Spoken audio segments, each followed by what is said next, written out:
You and I, we are sitting down right now in this room together. We're writing stuff. We are, I won't say brainstorming. I came up with a new term the other day. We are riff storming.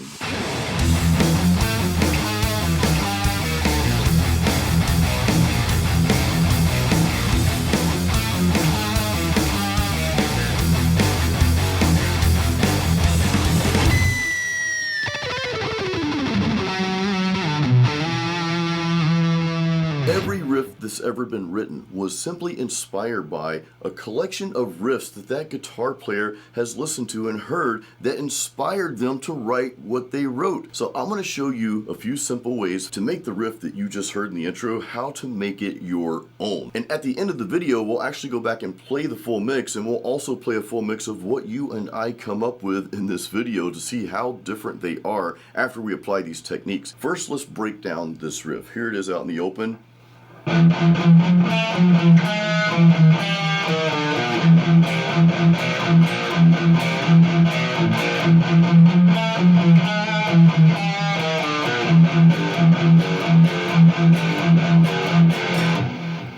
first thing I think about, or the first thing I kind of gravitate towards whenever I hear anything, when I'm writing or listening to a riff, is I try to nail down what would the chords be if I were playing that. What would the chord progression be? I think progression over the actual riff itself. So if we boil down these little notes here, and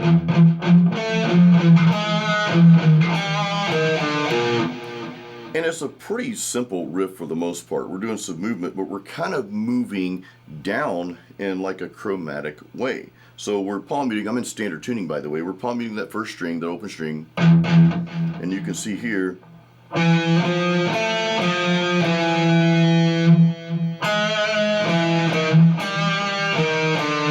so you can hear the theme almost.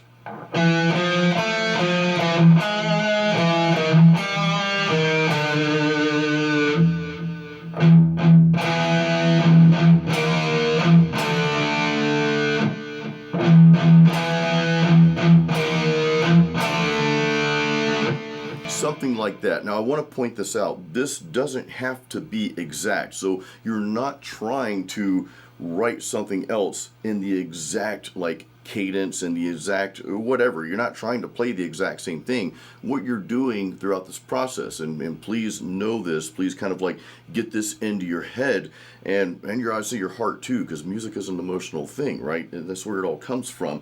But just get it in your system that we're not really learning the riff. We're just listening to the riff and we're hearing something else. And we're going with whatever else that we're hearing. We're going to translate that onto the fretboard. So we're not really learning the riff. We're letting the riff inspire, which we're kind of changing this around. Now you'll use some of those notes, right, as we go through this process. That's perfectly fine. But I guess what I'm saying here is don't nail yourself down. Don't pin yourself down. Well, I've got to know the exact notes before I can make it my own. No, you do not. You do not at all. Maybe that helps a little bit, fine. But what you're doing is you're allowing this riff that you're hearing as you kind of learn it. Maybe you learn half of it, but you don't quite get the whole thing. You're letting this riff inspire what's coming out of you. I want you to think about what you're hearing inside, because sometimes, and now let me give this example real quick. Have you ever heard a song, like you learned a song a long time ago, you heard it on the radio or whatever, you hear the vocals and it's like, 10 years later you hear it again, it's like, oh, that's what they're saying. I thought they were saying something different. This is very common with like 70s and 80s music, you know, that sometimes the recordings, they weren't quite as clear, saying like, oh, I thought they were singing that, but they're actually singing this. So you're always making up stuff. You interpreted it as something else because that's where your mind was going. Do the same with guitar. All right, so chord structure, I just came up with this. This is not what you have to do, by the way. This is what I'm coming up with.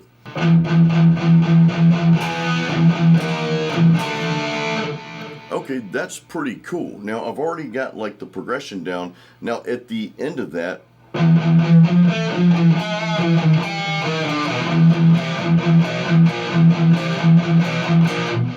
so I hear the riff. There's this chromatic theme to it.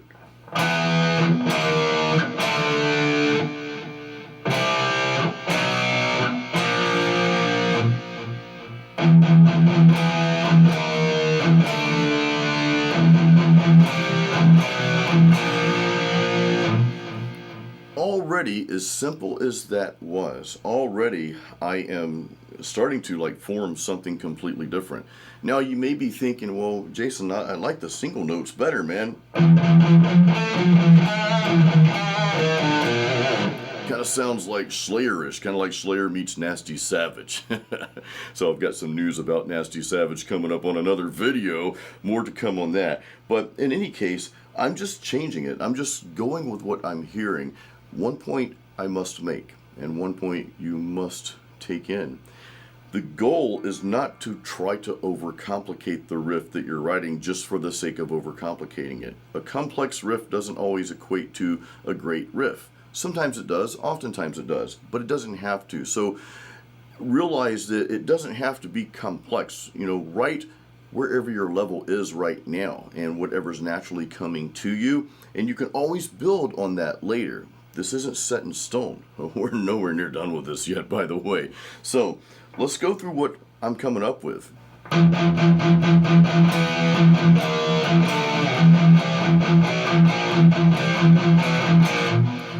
Okay, so we talked a little bit about chord progressions. The other thing I want to mention here is technique. I start thinking about different picking techniques. Right now, we're doing all down picking for this thing. Even if I go back to the original riff.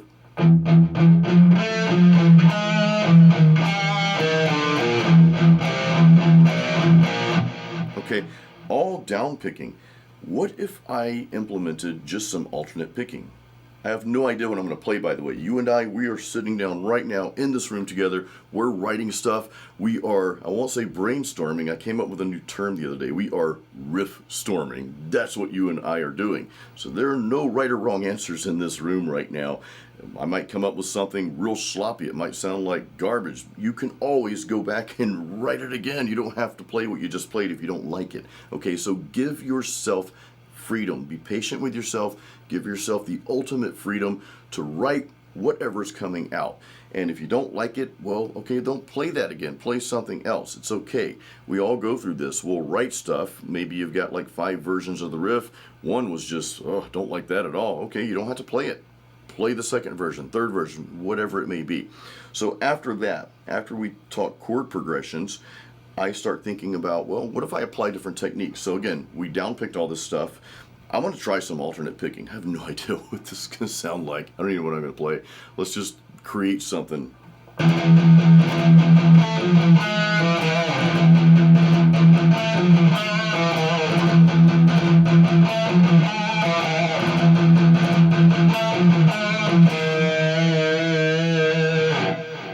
I kind of like that. We went for that gallop. I love galloping. The 1 2 3 1 2 3. The down up down. See, I messed up there.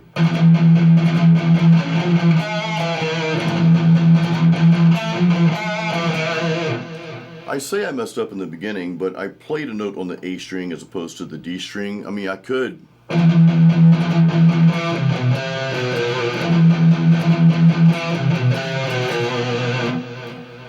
Okay, we just came up with something, you know, almost not completely different, same cadence, but I could mash those together.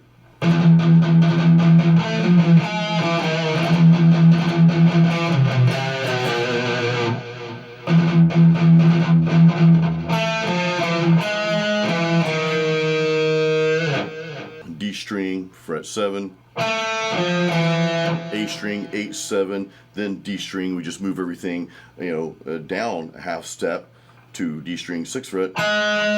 Then we go A string 7 6.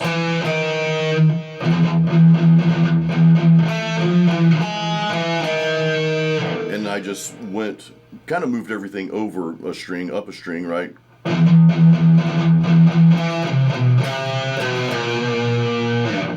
Kind of similar, didn't exactly replicate that, but we went A string 7.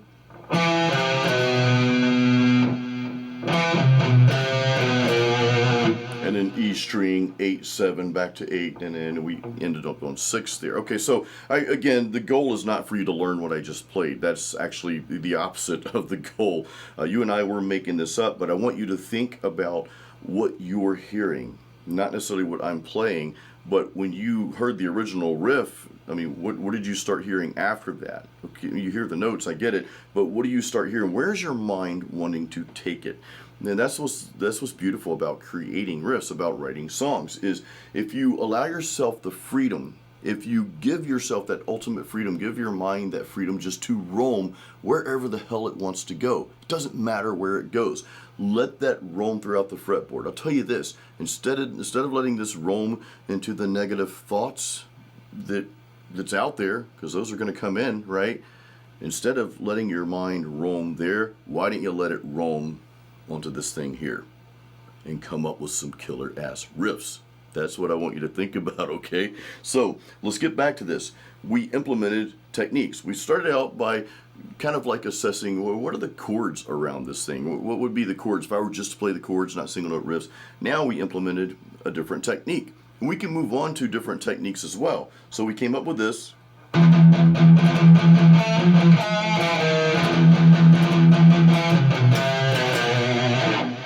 Now it still sounds a bit like, the original riff, but it's different. And you could probably think of any riff that you love, and you could probably think of 3 other riffs that sound somewhat similar to that. Nothing wrong with that. We're using things that we hear to inspire what we write. That's just how we write music. Otherwise, what's going to be there to inspire you, right? I have no idea what the very first person that wrote the first riff, what did they hear? Did they hear something from aliens or the universe? Who knows? In any case, I'll play around with techniques a lot of times, different techniques. So if we go back to the chord progressions,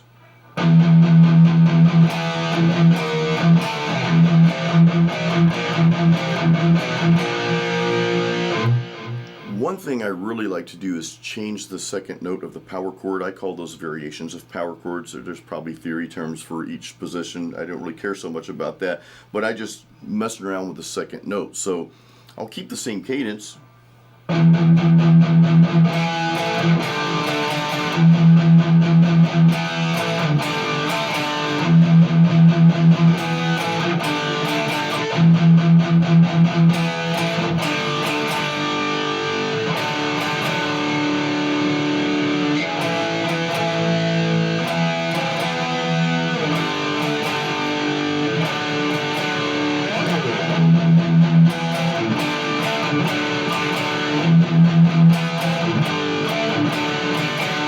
Okay, and I'm just kind of running with this, but you kind of hear where I'm going with it. Now, what I did there, I just changed up again the second note of the power chord.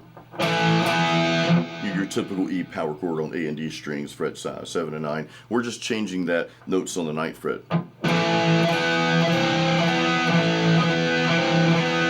We did the same with the D power chord, 5 and 7. Change that 7th fret to whatever else. I like that 5-4, A and D strings, 5-4 to 5-5. 5-5-5-7, 5-4-5-5.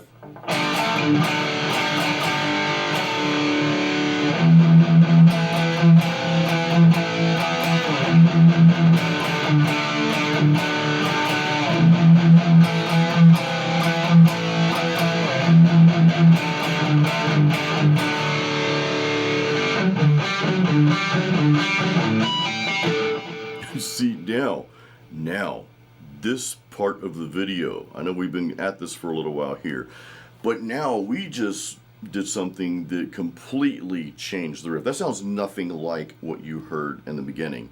And though I like the riff we heard in the beginning because it kind of had that darker chromatic feel to it, I also like what we just came up with. That was pretty cool. And that's more, I guess, kind of like a Queensryche meets a lot of different other 80s metal bands or whatever that kind of sounded like that. But I really like that a lot. I think I'm probably going to make the riff that, just so you can hear the contrast and how we heard something, we applied some different things to that. And here's the thing, guys. The journey that we took to get here, the journey, the little paths we ventured out into, they were completely different than what we just played. Like, wow, okay, that's something really different. So I say that to encourage you to be patient with yourself. in writing music and in playing guitar in general. Be patient with yourself. I've said this in the last video. You're not supposed to play like someone else. You're not supposed to sound like someone else. If you got this thing in you that's like, well, I saw this person shredding, I've got to do that too. I saw this person, this famous guitar player I like, I've got to play just like them. No, you do not. You don't have to play like anybody else. You're not supposed to play like anybody else. You're supposed to sound and play just like you sound and play. And of course, the evolution of yourself as you evolve into, the next phase, the next chapter of your guitar playing and your riff writing, that's who you are. So be okay with being you. I don't care what level you're at. It doesn't matter. Be okay with being you. Be your own guitar player. That's my little motivational gym chat. Actually, I just worked out. I haven't even taken a shower yet. Don't tell anybody, because we're going to do that next. I did have my protein shake. All right. We went over some techniques. We changed up the downstrokes to alternate picking. We added some alternate picking in there. We messed around with, instead of, power chords, we played a variation of power chords. Before we did all that, we kind of assessed the riff based on power chords. Like, okay, well, if this is all chords, what would it be? I like to start with that because it's just one of those things that it's the foundation of the song. If the song was just a bunch of single note riffs all the way through, or just the same cool riff that you love all the way through, you get very bored with it. That iconic riff wouldn't be so iconic anymore because you get tired of it. So you kind of have to lay down like this foundation. And to me, that's the structure of the song, the different parts of the song, the composition, but it's also like the chord progressions. Even if there's not a lot of like actual chords being played, that's fine. But there's still a progression that happens throughout the song. Even if you got a lot of fast moving notes, sometimes that bass guitar will be carrying that progression, that chord progression, so to speak, okay? So hopefully that makes sense. So I always kind of go back to the very basics and I just strip it down. Of course, it ends up sounding like something completely different when I start stripping it down, but that's part of the process. That's by design. And then you go somewhere after that. We start applying different techniques. Now you can apply other techniques as well. Let's see, what could we do here?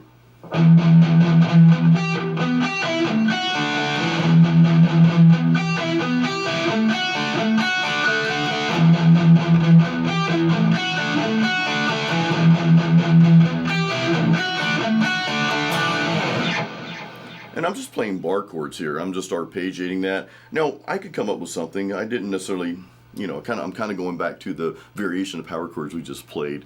I think I'm going to record that and let you hear that. But I like that too. When you kind of arpeggiate notes and do a little palm mute.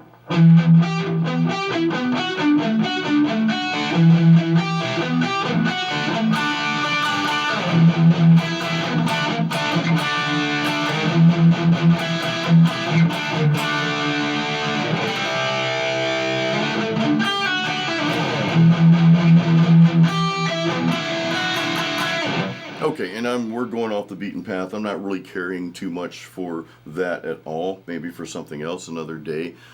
That's okay. This is part of the process that you go through. And I want you to embrace every single part, even the stuff you don't really care for.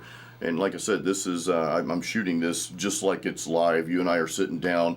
If you come up with something cool, that's great. If you come up with something you don't like, that's okay too. If I come up with something I don't like, that's perfectly fine. This is part of the process. Sometimes you go down certain paths that you're like, it's not the path I want to go down, only to get to this really cool destination. It's like, okay, I went through all these different paths. I ended up here, ended up with a cool riff. Maybe I tried some stuff after that, but I came back to this. And again, this is just part of the songwriting process. On that note, no pun intended, I'm going to let you hear the full mix again, the riff you heard in the beginning versus the new version of the riff that we made our own. Before I do that though, make sure you grab my free Metal Riffs and Licks lesson guide. That is in the description of this video. That guide does literally help thousands of metal guitar players that watch my channel. Is something I give away to all my subscribers. So grab a copy of that real quick, pause the video, grab a copy of that, and then check out the comparison here.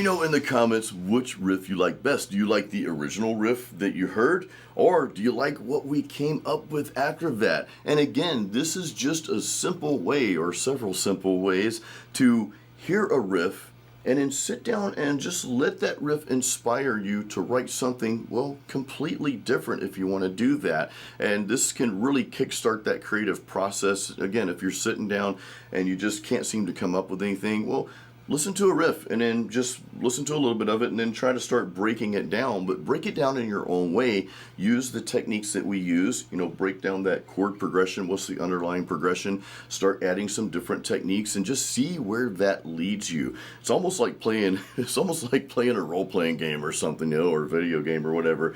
You're just kind of pressing different buttons here. It's like, oh, we went here. Okay, cool. I like that. Wait a minute. I don't like that place. Let's go back here again. So I hope this video helped you. Remember to grab the free Metal Riffs and Licks lesson guide. That's something you must have if you don't have it yet. If you already have that and you enjoy my style of teaching, my lessons, then consider joining the Jason Stallworth Guitar Academy. There's a link in the description for that as well. I would love to see you in the academy. So guys, thank you for watching. Thanks for being part of my channel. I appreciate that. I hope you had a good time sitting down with me. You and I, we jammed together and we wrote some stuff together. We did some riff storming. Again, that's our new term. No more brainstorming. We are riff storming now. All right, guys, until the next video, as always, keep it metal and keep playing music.